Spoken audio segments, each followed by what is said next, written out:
Hello everybody, welcome here to Chase's Sports News. I am Chase Coburn, here today set to preview the upcoming season for the Fairfield Stags women's basketball team, one of the many seasons for MAAC teams we will be previewing here on Chase's Sports News ahead of the upcoming college basketball season. We'll get to hear from some of the star players on Fairfield, which includes 3 preseason first-team All-MAAC selections, and of course the head coach who's helped build Fairfield into a mid-major powerhouse, and Coach Carly Tebow Dudanis. This is a program in Fairfield University that has achieved great success, back-to-back MAAC titles, which has included a brace for impact 39-1 record in conference during the regular season over the past 2 years, and 2 MAAC championships that have clinched 2 berths to the NCAA Tournament. So the expectations are again set high for Fairfield as they are the preseason number 1 team. In the conference, Megan Anderson, one of their star players, is the preseason player of the year in the MAAC conference. But with such lofty expectations, the Stags are again looking to set a new bar for success as they look to continue to make their program relevant in national conversation. As I am Chase Coburn, today I'm joined by one of the stars of the Fairfield Stags women's basketball team, Katie Lamoureux. Katie, I'm sure you had a fun off season. I know you competed in multiple 3-on-3 tournaments, the most recent for Team USA. How fun was that experience? It was amazing. Just getting to travel with the team, play all those other countries, it was just like an irreplaceable experience. I know during the first 3-on-3 tournament, you hit a buzzer beater. Then we go back to the MAAC tournament, you hit that big shot against Mount St. Mary's. It feels like you step up to the plate in the biggest moments. What's going through your mind when your team needs a big shot? Nothing really, to be honest. Just kind of like playing my same game, just like a little bit more awareness to what we need. But it's never really like, I need this, because everyone on our team can step up to that big moment. Right, 3 first-team All-MAAC representatives on this group. Just so tremendous, and obviously you get Nellie back on the floor. How great has it been to play with her and have you, Megan, and Nellie, kind of all 3 of you back together? Yeah, like you said, 3 first teams, and I think we could have many more with this team. Incredible to see that and know that we're going to work towards that. And then having Nellie back is just like the MAAC relaxes for a second, thinking she's gone, and then she's right back. So yeah, it's been awesome. No, I'm sure it's been pretty cool, and now, they would try to relax last year. It didn't work. You guys also won 2 years ago. You're looking for 3 in a row. What's going to need to happen for Fairfield to go and make history in the MAAC? Yeah, the biggest thing with this is just like consistency and discipline. I think that's our team's biggest focus, is just like stacking our days and just knowing that we can do that, but like knowing what it takes. Katie, thank you so much. Good luck this season. I appreciate it. Chase Coburn. Today I'm joined by one of the stars of the Fairfield Stags women's basketball team, Megan Anderson. Megan, thank you for taking the time, and I know we caught up a little bit over the summer, but now you're the MAAC preseason player of the year. What does that mean to you? It's nice to be recognized for, work that I've done in the past, but I think it's more so just, it just shows that there's so much work to still be done for the rest of the season. It's just a goal to keep pushing towards. Last year I know you took major strides, both offensively and defensively, in your sophomore year compared to your freshman year. What strides are you looking to take this year to help elevate the Stags? I think just being more active, rebounding more, getting more plays for my team, and then personally, I think being able to find open players and come off ball screens. I'm working a lot more on that. I was just talking with Katie. This team is loaded, 3 first-team All-MAAC representatives. Some other All-MAAC representatives as well. You have Nellie back on the floor. Does it feel like everything's just kind of meshing together at this point? I feel like we're definitely getting to the point where where we are meshing more. Our connections have been great, and I love what we're seeing so far. No, awesome, I'm sure, and it's going to be incredible, and you're trying to chase history here. Only 2 other programs in history have won 3 MAAC championships in a row. You're looking to become the 3rd. Mm-hmm. What's going to need to happen for Fairfield to be in Atlantic City this March and be, again, hoisting the MAAC championship trophy? I think just continuing to work on our game and just get in the gym as much as we can and work on everything that, could make us vulnerable. Just don't take for granted any opportunity that we have. Of course. Megan, thank you so much, and best of luck this coming season. Thank you. Appreciate it. Today I'm joined by the 2024 MAAC Player of the Year and one of the stars for the Fairfield Stags women's basketball team, Janelle Brown. Nellie, thanks for joining me, and I know you had the knee injury last year. How's the knee feeling? Everything all good? She feels good. I got a test tomorrow that should clear me, but who knows? Still praying on it. Yep. But I'm very excited for this upcoming season. Thank you for having me here, too. Of course. No, we're so happy to have you here. And, it was so disappointing when you tore your ACL last year on that, December game against Villanova. It really cut your season short. But you feel like you still remained a leader. You still remained a part of the group. What did it show about this team that, you were not even on the floor and they were still able to find success with your leadership as well? I just thought that the team was really playing for me during that game when the injury had happened. But I feel like it's in my blood. It's always going to be in my blood to continue to cheer on my teammates and to just be a team player. That's really just my purpose of helping people get to where they need to be, and then also making sure that we're all good. So it's natural for me. All right. I mean, you've been a part of some great teams, MAAC Tournament win in 2024, as well as last year. But I was just talking with Megan about it. 3 first-team All-MAAC representatives, including yourself as a former MAAC Player of the Year, Megan, Katie Lamoureux as well.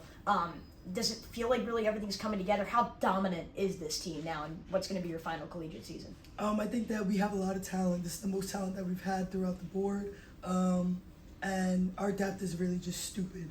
So we just have to continue to take advantage of that. We know that adversity is our advantage, and all of this pressure is a privilege. You know, the first team, all MAAC selections, Mag being Player of the Year, Coach being Coach of the Year, all these preseason awards. Like, it's what we kind of expected, but it's not what we're really looking forward to and ahead in the future. So next game, and day by day, we're still in practice and stuff, doing what we need to do. And now this team is looking for winning 3 in a row. They beat just the 3rd program in MAAC history to be able to achieve that. You mentioned those expectations, those lofty expectations. How does Fairfield set a new bar this year? We continue to do our own thing. We have standards. Selfless, tough, accountable, and grateful, and we stick by those standards. We don't look too far ahead, and we don't go behind looking at the past. We stay where we need to, we stay where our feet are, and we continue to put the paws on them. Nelly, again, as we mentioned, final collegiate season. Any final emotions, or how does it feel now entering your final year? I'm sure it does feel weird. It definitely just feels nostalgic, Yeah. but I'm definitely excited. Again, this is my family. And being a Stag for 6 years has taught me a lot. So I'm excited to do it here at Fairfield, and I'm excited to do it with this coaching staff and this group. Awesome. I'm sure it is exciting, and you've been such a big part of why this program has been able to reach national status. So it's really cool for you. Nelly, best of luck this season. Thank you so much. Chase. For Janelle Brown, she is playing now in her 6th collegiate season as she makes a comeback from an ACL injury that she did suffer last season that cut her season short starting in December. Though she still was a part of the team, the Stags are now reloaded. You have Katie, you have Megan, the 2 focal points from last year's team, and now you add Janelle Brown as well. And the Stags are again going to be a scary threat across the conference. Now, let's get to hear from the head coach, Carly Thibault-Dedonis, about what she is thinking ahead of the 2025-26 season. Hey everybody, welcome back to Chase's Sports News. I am Chase Coburn. Today I am joined by the head coach of the Fairfield Stags women's basketball team, Carly Thibault-Dedonis. Coach Carly, thank you for taking the time. Thanks so much for being here. We always appreciate you covering us. And we appreciate, all the great things you've allowed me to do here covering this incredible program that you've created here at Fairfield University. How was the offseason, really constructing this roster and making sure that this team is ready for another great run in the MAAC? We had a really interesting summer in a lot of really cool ways with we got to send a team to the USA 3X Nationals in May, and so that was a really cool experience. And then it was a little bit of a non-traditional summer in the sense that we had 2 of our internationals playing overseas still with their national team. Yeah. So they weren't with us, through the months of June, July, August, when we usually get about 8 weeks together. So, Nelly was still rehabbing and a couple people in and out of things. Yeah. So it was a really good time to work on skill development, really build some bonds with, some new guys coming in, our 4 freshmen, a couple transfers. So it was always a really good time to spend time together and get to know one another and kind of build the foundation. We're going to talk about the transfer portal because that's something that this team did utilize this offseason. But overall, how does the team look? There are some new faces, some familiar ones, but also some new faces. Does it feel like this team is ready? Is there about a month away from the season? Yeah, I mean, it's coming fast. Yeah. I think every day right now is precious because, like I said, we're still kind of figuring out who we are as we integrate new people.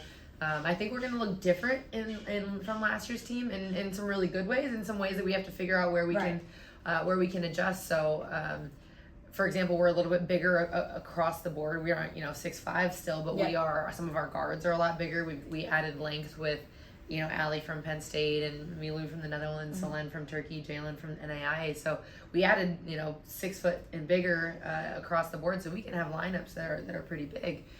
So we can do some different things. We still are kind of finding where some of our paint points are coming from.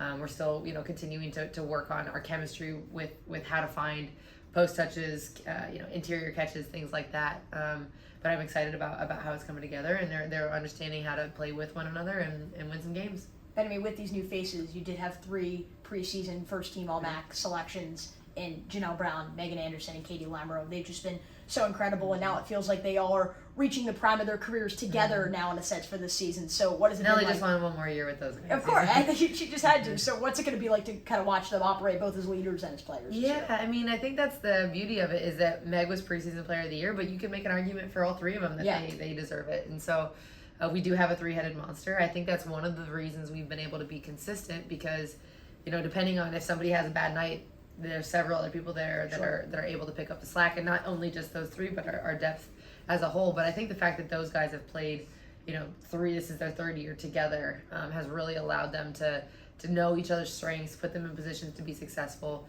If somebody wants to really key in on Meg, then Nelly and Lammy have a little bit more space, and I think they've really built an IQ together as far as where they like to touch the ball, catch the ball, and work together to get that open, take it open. But I think the experience and the retention on our roster will really pay dividends for us. I mean, this team was tested last year because after the 2023-24 year, where this team was undefeated in conference and made the NCAA tournament, there were some doubts: can it be replicated? Janelle Brown goes down, yet 19-1 in conference, another MAAC tournament title. What did last year's success say about the resiliency of this team and what they're able to accomplish? I think it's resilience, absolutely, like when somebody like Nelly goes down, but I think it's we're really proud of the carryover and the retention, because in a world of college athletics where it's so easy to transfer and go anywhere, and I fault nobody for transferring. We've welcomed transfers into our locker room every year, but we have women who love it here and love Fairfield and want to stay. And so the fact that our consistency of how we've been able to do that back-to-back years, I think just shows our retention and how we've been able to not only keep great people here, but then add really good pieces, whether it's freshmen or from the portal. So I think it says a lot about resilience, but it also says so much about just the women that chose to stay here. What does it say, or I guess what about this program makes it so that you have the Megan Andersons and the Janelle Browns and the Katie Lamoureux of the world who aren't going anywhere? They're staying right here in Fairfield. What maybe about this program and what you have established with your coaching staff that has allowed these players to want to come back? I think it's a lot of things. I think it starts with how much they love each other. We have been able to really hone in on the culture and the family atmosphere. I think that kind of gets thrown out a lot, and sometimes too often, but I think they really care about each other. And so they want to stick together. They know they love to win. They know that we're going to continue to win. They know that they can have a really big role on a really good team, and this is where they fit. They love the school. They love the community supports them. I think they feel very at home in Fairfield and on campus. So they love it. They came here for a really good education. I think you just kind of go down the line, and it checks the boxes for them in so many ways. And there's a lot of trust and loyalty built up in the 3 and 4 years we've been together. For sure, and this program has really, I think, set the foundation for future classes as well, and what the future of women's basketball could be here for Fairfield University. The game is 100% changing, as you mentioned, with the transfer portal, which has been a big thing, the new NIL rules that are being implemented. How do you think the game is changing, and how is Fairfield staying atop of the change? Yeah, I think we're staying ahead of the change, honestly. People in universities are being pulled in so many different directions financially for facilities and NIL resources and all these things, and I give so much credit to our administration for how they have set us up for success, both from just structurally with our infrastructure, with our arena, our practice facility, and all these things. But I think that the long-term value proposition of Fairfield is so much more, that you're going to have an education that can pay dividends for a lot of years. And then I think for the way that it's all changing, we've really just doubled down on always putting our culture first and not making it about the money and making it a business. I think we stand out and we're different because it's still very much people oriented, and it's really easy for it to feel transactional with the way that the game is changing, and we've kind of doubled down on it's going to be about the people. And I think it's also, a key element of why Fairfield's going to benefit from the transfer portal is the great university and the great resources that you do have here. You mentioned last year after the NCAA tournament loss how other schools may be able to provide more money, but what's going to give you the best kind of foundation for the rest of your life, and that's kind of how Fairfield is so great. What really does Fairfield provide as a university? that helps these players. I mean, I could go on for days about this, but I think that the fact that it's a community first and foremost. So not only the community that we live in, but the alumni base is just they love fellow Stags. And so, if you, as soon as you graduate here, you have all these people that want to help you get a job, help you go somewhere that's a fit for you. It's truly a place that, again, in a world where there's, all these different choices that people really care about you as a human. And so I just think it's a really unique place that the Stags take care of each other. And, whether it's, you play 10 years overseas or you go get a job right away in the real world, you're going to have so many people that are looking out for you and make sure that you have a great next step in your life. I have to ask, some reports said that, there were some power conference schools that did have interest in maybe bringing you in to be their head coach. And I think the Fairfield community breathed a sigh of relief when they found out that you were going to be staying. What about the Fairfield University and its community that you just mentioned will allow you to achieve that kind of success? And I think we get to have the best of both worlds. Like, we get to be one of the best teams in the country where we're a top 25, vote receiving team in the last 2 years, hopefully this year as well. And so we get to be one of the best teams, but we also get to protect what college athletics should feel like, where it still should feel like you've got a sisterhood in your locker room, like it's about the team still and the program being successful. I love that it's a great education for our women. Our women care about that. We get really driven people in our doors because they love the education. They love, what we're striving to do as well. It's a very aspirational place. Sure. And I love the community. It's not like this everywhere. It's not like it where we can have a big time arena and big time resources, but you still feel like you're a part of something that means something in your community the way that it does here. And I mean, doing this interview here at Mahoney Arena, it is incredible. It's a fun place to play in front of, and I know that the fans do show up, and it's been a lot of fun. We talked about the transfer portal a little bit earlier. Your staff utilized the portal a great deal. You mentioned bringing in Allie Campbell and so many others. Just talk about how maybe they've been implemented into this core, because Fairfield, you guys lost a lot of players over the offseason. Isabella Nicoletti-Lete, Amina Selimovic, Raina Brown, graduated or leaving and stuff like that. So how are those transfers really going to help fill those voids? Yeah, so Allie's someone that we knew right away when she went in the portal. We were interested. She's a 6'1", can really play 1 through 4. She can handle the ball. She's a good decision maker. She gives a little bit of what Isa did for us, and her ability to be really high assist to turnover ratio, and be someone that can play make in that way. And she's a little bit bigger, but they're different. And so we're kind of figuring out how we can utilize her different than we did with Isa. Isa was someone that I typically would drop a play for her to be the facilitator, someone to come off a ball screen, make a really good decision. And Allie can do it in some different, she does the same thing maybe in some different spots on the floor. So she really kind of fills that void and brings us some length. She's really long and kind of adds to what we had with just kind of be another long defender with Sai. We're still, like I said, Ray and Amina graduating, those two were so good finishing in the paint. So I think it's going to be done by committee between, it's still, Sai obviously stepping up as a sophomore, Meg, and then you bring in Yimin Liu and Allie and Jalen, our other NAIA transfer. Those all give us great depth with some interior presence as well.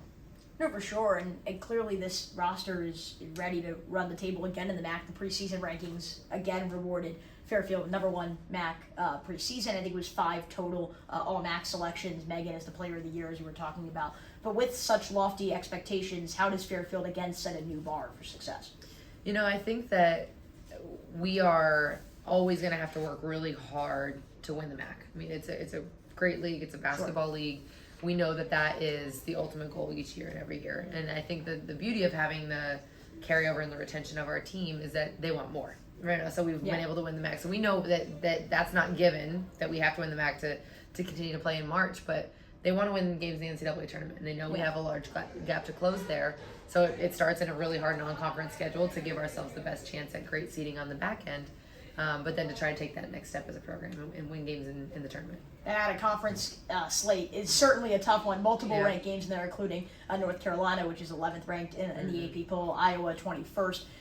What do those games? What will they mean to the program? How are you guys going to be able to make a statement? Yeah, I mean we've been trying to each year inch up and push our limits in the non-conference scheduling, and so it's getting harder to schedule games, which it's good problems to have, but. We say it all the time, we'll play anybody, anywhere, and I think our non-conference schedule is a really good reflection of that. We'll have our, I mean, you mentioned those two, but there's, Richmond's ranked. We go back to Richmond. We have Villanova at home. You could go down our line. But we know we need to push ourselves, because for us to be able to get that ultimate goal of winning games in March, we need to keep pushing our seed. So should we win the MAAC tournament, then we can be maybe not a 12 seed, but a 10 seed, and keep doing everything we can to give ourselves the best resume. For sure. And you mentioned how this team has been nationally ranked before. They received votes last year. What would kind of be your message to the AP poll and those who were, a part of the rankings about why Fairfield should be ranked now? Look at us Sooners. Watch us sooner. I think it wasn't until like the last week of the season 2 years ago that we got ranked, and I'm like, just pay attention. We scheduled the way that we did for a reason, and it's our job to go out and take care of business to be ranked and earn that. But I think this is a team that's going to be just better as the year goes on, as we continue to build some chemistry together. Say we do this again next year. What did Fairfield achieve in 2025-26? I hope we're talking about some NCAA tournament wins. That'd be a lot of fun. Coach Carly, thank you so much for taking the time today to talk some Fairfield Stags. No problem. Appreciate it.